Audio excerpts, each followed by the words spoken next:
j'ai été déjà président de région et j'ai vu le score de 2018, donc je me dis que mes parents sont quand même assez proches de moi. Il fallait revenir sur le terrain pour voir si tu peux les aider. Parce qu'en voulant être à la tête de la région, c'est pour pouvoir aider les parents, la population. Est-ce que vous pouvez dévoiler le programme de société que vous avez pour la population? Vous savez que la pauvreté sévit. La région qui a été créée par l'État de Côte d'Ivoire, c'est pour qu'on puisse faire le développement de proximité. Donc à partir de là, on ne doit même pas nous poser la question quel est votre programme de société puisque tu vis en permanence avec eux. La pauvreté sévit en milieu rural. Il faudrait qu'on trouve une solution. Mais la solution, par moment, ce n'est pas que l'État qui doit trouver la solution. Il faut réfléchir et avec les autres, avec ton conseil, pour pouvoir donner des orientations à la population pour pouvoir faire quelque chose. De programme de société, s'asseoir et écrire un programme de société, le programme, ça c'est au présidentiel. Maintenant, le programme de société, d'autres peuvent faire un programme de société quand ils n'ont jamais été élus et ils ne connaissent pas leur région. Mais moi, je connais ma région comme ma peau. Ce sont les 3 départements, j'ai des parents, ils m'ont adopté, donc je connais leurs problèmes. Je sais qu'on ne peut pas toute seule résoudre ces problèmes. Ensemble, on peut quand même sortir quelque chose et puis travailler là-dessus. Pour voir, nous avons plein de bas-fonds chez nous. On peut travailler, tout c'est pas le bureau. Nous avons maintenant les formations. On crée des formations partout où on peut se former. Parce que quand tu n'es pas formé, bien formé, tu ne peux rien faire. Voilà. Moi, je pense qu'on ne doit pas aller chercher le programme de société ailleurs. Hein. Et puis comme déjà les femmes sont bien organisées chez nous, mais comment faire pour évacuer le produit, ce qu'elles vont produire. Et tout ça, c'est de commun accord que nous devons travailler et ensemble, on doit réfléchir pour savoir comment booster la population du Moroni. Voilà. Et je sais que c'est le même mot partout. Lors de votre premier passage au conseil régional, oui, vous avez développé un certain nombre d'idées à mettre en pratique. Qu'est-ce qui s'est réellement passé? Je vous dis merci. On ne s'est pas arrêté sur les haricots. Hein. Même les haricots, j'ai été jusqu'à chercher des gens en Italie. On ne s'est pas arrêté sur ça. J'ai voulu même la bouture de manioc. Mais vous savez, chez nous, la politique, c'est le dénigrement. Ils ne vont jamais te dire ce que ton frère ou ta grande soeur ou ton grand frère vient de te dire. Prenez au sérieux, vous pouvez gagner votre vie. Non, vous allez faire ça pourquoi? Quand est-ce que vous allez gagner de l'argent? On fait une politique de dénigrement et puis de mensonge. Quand vous vivez avec une personne, même votre employé, sachez comment l'aider. Donc pour vous dire que j'ai réalisé, j'ai essayé. Et si j'avais mis 75 millions de francs CFA de mes affaires pour acheter les boutures, d'autres femmes ont commencé et politiquement ils sont partis leur dire mais vous allez faire ça pourquoi? Il n'y a rien, elles vous trompent. Et maintenant ils tournent jusqu'à même reviennent planter les maniocs, c'est de l'argent. Parce que nous faisons la politique, nous voulons développer. Parce que dans un village, il faut le minimum, l'électricité. S'il y a l'électricité, il y a de l'eau, il y a l'adduction d'eau, il y a une école, il y a un dispensaire, c'est le minimum déjà. Mais comment voulez-vous que ces villageois ont ça et puis ne peuvent pas travailler pour scolariser les enfants? Parce que ce n'est pas le président aussi qui va descendre jusqu'à dans les villages pour dire il faut mettre ton enfant à l'école. quand on envoie l'enfant à l'école que tu ne peux pas acheter ses fournitures, il fait comment? Donc je vais mettre l'accent sur beaucoup de choses, mais bon, je n'ai pas besoin de faire de ça un programme de société. Quand je vais expliquer aux gens, quand je vais faire travailler avec mon équipe, on verra ce qu'on peut faire. En termes d'équipe, il y a dans les villages des mutuelles de développement économique et social. Est-ce que jusque-là, vous avez une idée de comment vous allez les intégrer dans le programme que vous devez mettre en place pour le Moronou? En général, on doit travailler avec les mutuelles. Mais les mutuelles qui ne sont pas politisées, les mutuelles qui ont des soucis de faire avancer leur village. Si d'autres sont plus politiques que développement, on ne peut pas être plus royaliste que le roi. Moi, je n'ai jamais vu même une mutuelle qui dit pour dire, ah, dans le village, il y a eu 300, 400 collégiennes, mais aujourd'hui, il y a 150 qui sont enceintes. Qu'est-ce qu'elles ont fait pour être enceintes? Pourquoi elles ont ce problème-là? Ou bien, bon, il y a des taux de mortalité à la naissance, qu'est-ce qui se passe? Non, non, non.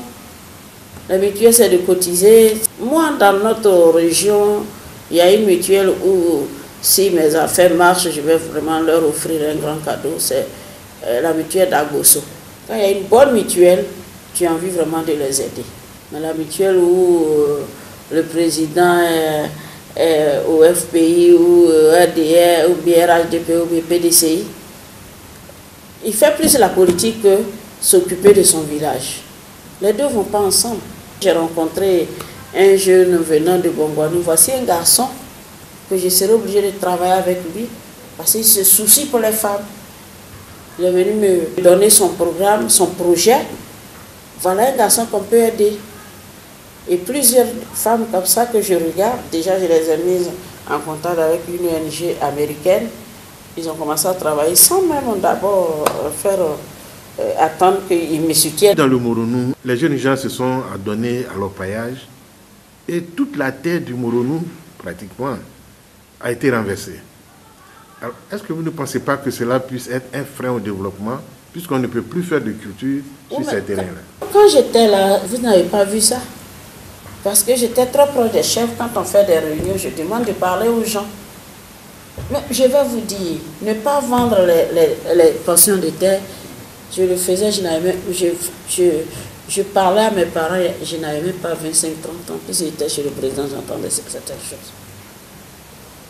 Donc aujourd'hui, c'est une autre équipe qui est là, je ne sais pas. Et il ne faut pas aller déranger les patrons. C'est une autre équipe.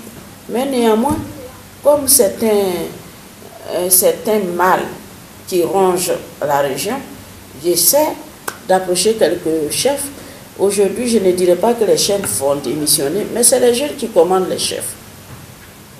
Je ne veux pas leur dire qu'ils ont démissionné pour qu'ils soient vexés, mais pour vous dire qu'aujourd'hui, il n'y a plus de chefs. Les chefs qui sont là sont guidés même par les jeunes. Il suffit qu'un chef leur dise ça ne doit pas se faire et tout ça, ils vont venir chercher à brûler sa maison. On ne peut pas avancer s'il n'y a pas d'éducation. Nous, à notre jeune âge, jusqu'à ce que nous, on n'avait pas connu ça. On n'avait pas connu cette violence. Donc, des jeunes gens qui ont fait la 3e, la 2e terminale, qui sont au village, si un chef les appelle pour dire à partir d'aujourd'hui, je ne veux pas d'orpaillage chez nous, je ne veux pas que ceci et cela, mais ils vont venir décoiffer sa maison, brûler sa maison. Les gens me disent, les chefs sont en complicité. Des fois, ils ne sont pas en complicité, mais ils sont obligés de subir. Ça fait deux. Entre complicité et puis subir, ça fait deux. Voilà. Et là-dessus, qu'est-ce que vous en pensez? Vous avez une solution? Non, moi je pense que, pas parce qu'ils sont comme ça qu'on doit arrêter de leur parler. J'appelle quelques-uns des cadres que je connais. Est-ce que chez toi, il y a l'orpaillage? D'autres disent non. D'autres disent, vraiment c'est difficile. Je dis, essayez de parler toujours aux enfants. Parce que pour ça, eux, ils ne veulent plus aller à l'école. Ils vont par jour, ils ont 3 000, 4 000, 5 000. Ils préfèrent ça qu'aller à l'école, avoir un diplôme pour être bien formé. Ils ne savent pas ce que c'est que l'ignorance. Quand tu es ignorant, tu es handicapé toute ta vie.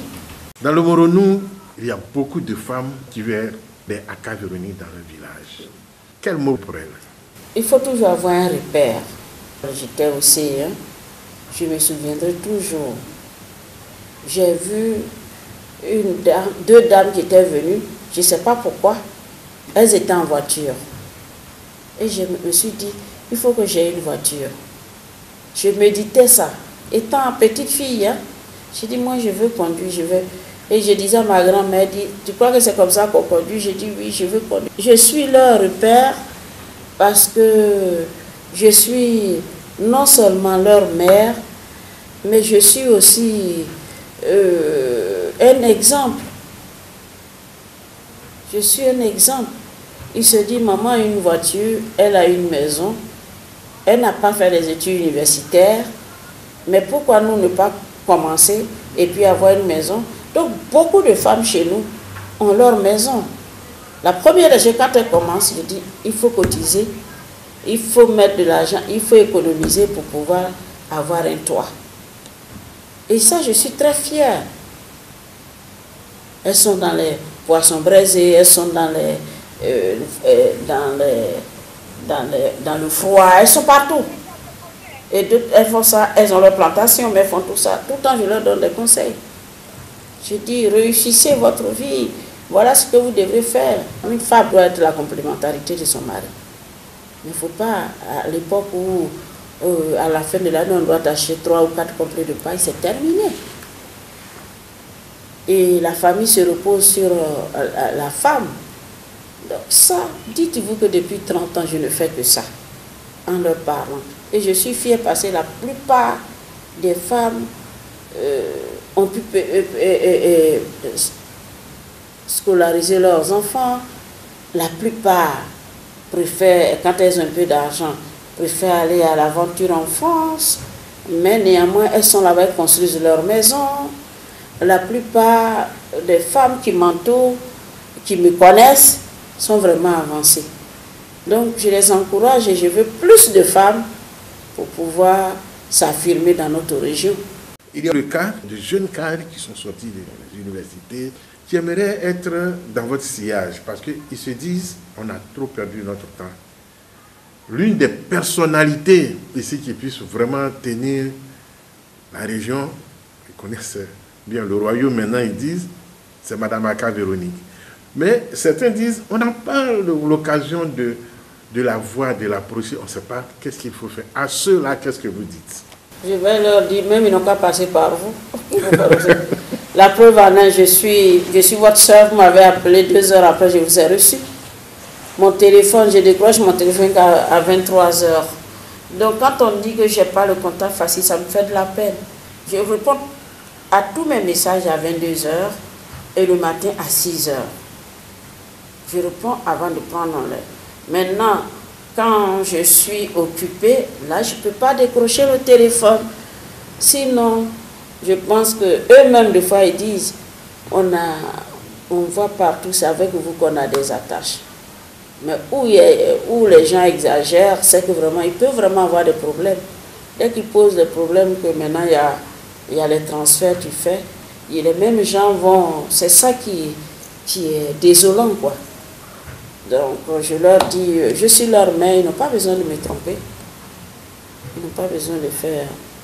S'ils veulent me voir, s'ils ont des projets, la plupart des jeunes cadres là qui sont venus me voir, qui ont des projets, j'ai des fois financé.